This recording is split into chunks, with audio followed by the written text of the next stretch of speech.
మేడ్చల్ జిల్లా వడ్డర్ల కార్యవర్గ సమావేశం మేడ్చల్ పట్టణంలో జరిగింది। ఈ సందర్భంగా తమ సమస్యలపై సభ్యులు చర్చించారు।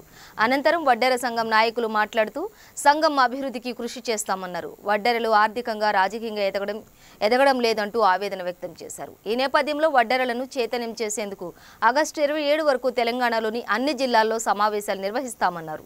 తర్వాత నూతన కార్యవర్గాన్ని ఎన్నుకున్నారు। మేడ్చల్ మండలం వడ్డెర సంఘం అధ్యక్షుడిగా వెంకటేష్ను ఏకగ్రీవంగా ఎన్నుకున్నారు। ఈ కార్యక్రమంలో సంఘం నాయకులు సభ్యులు పాల్గొన్నారు। తెలంగాణ వడ్డెర విభజన సంఘం అండ్ చారిటబుల్ ట్రస్ట్ ఈ రాష్ట్రంలో ఉన్న వడ్డెరలను రాష్ట్రం నుంచి గ్రామస్థాయి వరకు ఈ 33 జిల్లాలో ఉన్న వడ్డెరలు లిఖితపూర్వకంగా లెక్కించి ప్రభుత్వం దృష్టికి తీసుకెళ్లే ఉద్దేశంతో ఇవాళ ఈ తెలంగాణ వడ్డెర విభజన సంఘం అండ్ చారిటబుల్ ట్రస్ట్ సమగ్ర సర్వే కార్యక్రమం చేపట్టడం జరిగింది। ఈ కార్యక్రమం ముఖ్య ఉద్దేశం ఏంటంటే గత ప్రభుత్వాలు వడ్డెరలను విస్మరించి వడ్డెరలకు సరైన న్యాయం సరైన గుర్తింపు ఇవ్వడం లేదు। వడ్డెరలు అంటే ఏడో బండ కొట్టుకుంటూ మట్టి కొట్టుకుంటూ వారి యొక్క జీవన శైలిని బతుకుతూ ఉన్నారు।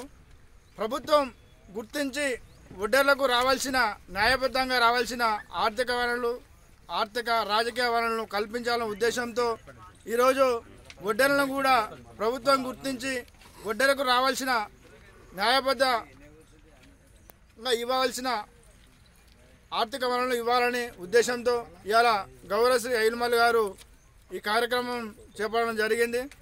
ఆ కార్యక్రమంలో భాగంగా ఈరోజు మేడ్చల్ జిల్లాలో ఈ పట్టణంలో ఏర్పాటు చేయడం జరిగింది। ఈ కార్యక్రమాన్ని ప్రతి వడ్డెరకు కుటుంబానికి ఐలుమల్లన్న చేస్తున్న కార్యక్రమాలను తీసుకెళ్లి ఐలుమల్లన్న నాయకత్వాన్ని ఈ వడ్డెరలకు అందించి ఏ వడ్డెర కూడా ఆపదొచ్చినా సాపదొచ్చినా చేదోడు వాదోడుగా ఉంటూ వడ్డెరలో కాయకష్టంలో పాలు పంచుకుంటూ వారి యొక్క జీవన శైలిని పెంపొందించాలని ఉద్దేశంతో ఈ కార్యక్రమం చేపట్టడం జరుగుతుంది। ఈరోజు వడ్డెరలు విద్యలో వెనుకబడి ఉన్నారు। ఆ విద్య కోసం వడ్డెరలకు ఏ విధంగా అందించాల కార్యక్రమాన్ని చేపట్టడం కోసం ఈ కార్యక్రమం చేపట్టడం జరిగింది। అన్నగారు చనిపోయినప్పుడు అందరికీ ఆర్థిక సహాయం అన్నగారు అందిస్తున్నారు। మాకు చనిపోయిన రోజు రాలేదు, దినాల వరకు కూడా రాలేదు। ఏమైందంటే ఈ లోకల్లో ఉన్న వ్యక్తులు కరెక్ట్ లేరు అప్పుడు, ఇప్పుడు కరెక్ట్ ఉండాలి। వాళ్ళకి సహాయం చేస్తే వాళ్ళు మనకు మళ్ళీ సభ్యత మండలికి వాళ్ళు తీసుకుంటారు, మనతో నడుస్తారు। వాళ్ళు తెలివనలో కూడా మనం కలిసి నడిపియాలి। ఇంకోటి ఏంటంటే సభ్యత్వం లేనిలో కూడా అన్నగారు ఈ